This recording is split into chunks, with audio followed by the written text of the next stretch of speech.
The UConn Huskies are officially advancing to their 29th consecutive Sweet 16 appearance after a hard-fought but well-earned win over Baylor.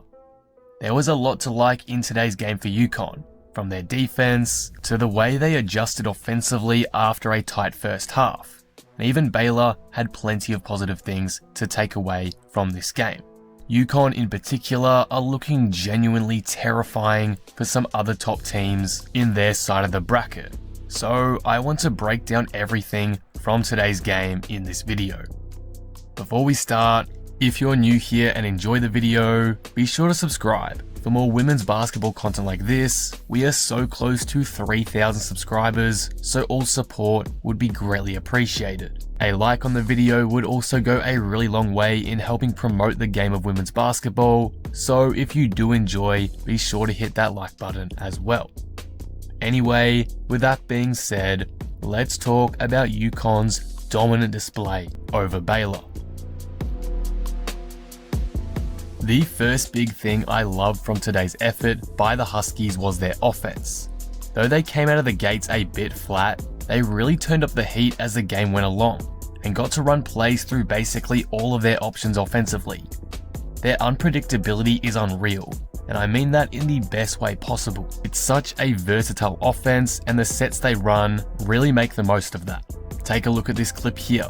From this play alone, you get several options to take a shot, whether it's Dorka, who gets the mid-range jump shot, or AZ Fudd out at 3, or even a potential drive from the dribble handoff from the initial strong side.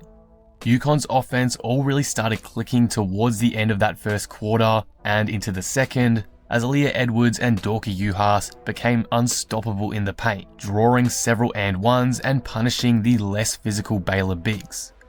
Take a look at some of these and ones from Dorka Juhas. This level of aggressiveness was fantastic to see, and it's something we haven't really seen from UConn front courts in prior years. I do want to specifically highlight Dorka's play tonight too, as after Edwards had an unbelievable first half, Baylor just couldn't stop her. She did find herself in a bit of foul trouble and had to rest.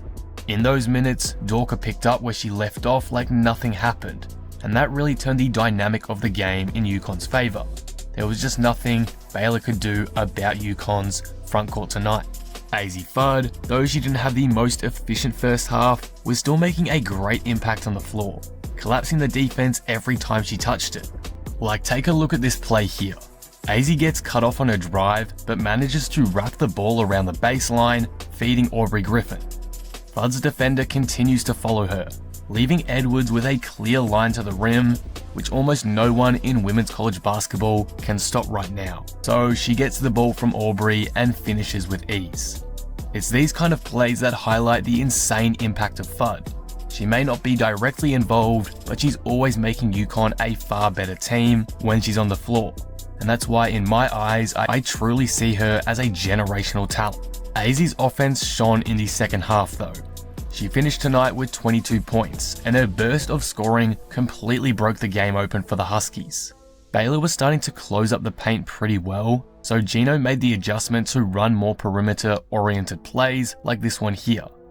These sets got AZ in a rhythm, and in turn, she completely turned the game into UConn's favour. AZ already gets a lot of credit, but the way she can just flip a game on its head is absolutely insane. It's Steph Curry-like impact. I really can't state enough how brilliant she was today, even if she took a little bit longer to wake up than usual.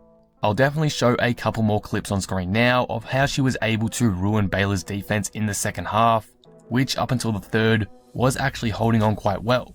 But again, against a player as generational as AZ, you can only do that for so long. AZ did have some great looks early and they just didn't fall, but you could tell once they did, it was going to be game over. And wouldn't you know it, that's exactly what happened tonight. Before we move on to Baylor, I'll also give a brief shout out to Aubrey Griffin, as she was the X factor for UConn tonight in my opinion.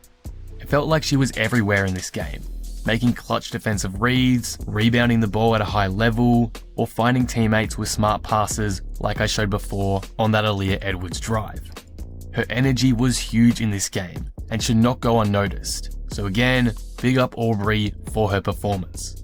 Overall for UConn, this game really put the other remaining 15 teams on notice. Tonight was a great sign of things to come for the Huskies. I've said it several times in previous videos, but having the amount of weapons they have in their offensive arsenal is genuinely scary. Who's going to be able to manage AZ, Edwards and Dorka for 40 minutes, then add in Lou's scoring and Nika's playmaking on top of that? They can go to their guards, or when their shots aren't falling, like in the first half today, they can just as easily generate looks through their bigs. Again, it's wild to think how good UConn look right now. It's really hard to imagine a Final Four without them at this point. But enough about UConn. They were great today, sure, but Baylor also managed to stick with them for a solid 3 quarters or so. Because of that, I do want to give credit where it's due, as Baylor's defensive game plan early definitely scared some UConn fans a little bit. They were tight guarding the ball and read passing lanes really well, so they ended up forcing some turnovers and rushed possessions for UConn. Baylor also did a good job at getting Aaliyah Edwards in foul trouble on both ends, but unfortunately I think their adjustments when it came to defending the post came a little bit late. They started the game fronting UConn's bigs in the post, which I didn't love, especially considering UConn have very talented passers like Nika Mule, who can just lob the ball over into a perfect position for a girl like Edwards to score from.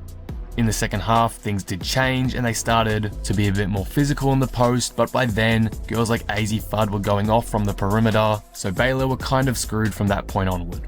Offensively, Baylor's massive key to winning this game was shooting the ball well. And to be fair, to start the game, they did shoot the ball at a great clip, getting great looks off of UConn miscommunications and missed assignments defensively. As a result, Baylor hit multiple big threes in the first quarter and actually led at quarter time, putting on notice that they wouldn't go down without a fight. However, UConn's defense did sharpen up about after halftime, so while the 3-point shooting tonight was excellent from the Bears at a 41% clip, everything else within their offense struggled big time, finishing the game shooting 34% from the field overall. That's a testament to the great defensive game plan and execution by the Huskies, and being unable to manage that well really hurt Baylor in the end. I think they also lacked a bit of a spark that UConn had offensively in AZ Fudd, so to me it was just an uphill battle to try close this game out. While you can definitely look at the negatives here for Baylor, like they should have toughened up on their interior defense, there's not really a lot more I think they could have done. They were just outplayed by a better team. It's really as simple as that.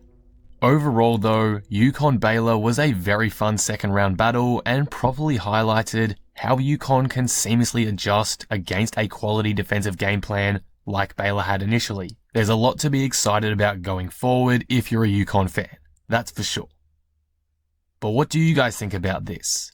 What were your thoughts on tonight's game between UConn and Baylor? Let me know all your thoughts down in the comments below. If you made it this far, you must have enjoyed this analysis, so be sure to leave it a like and subscribe. But with that being said, I will see you in the next one. Thanks for watching.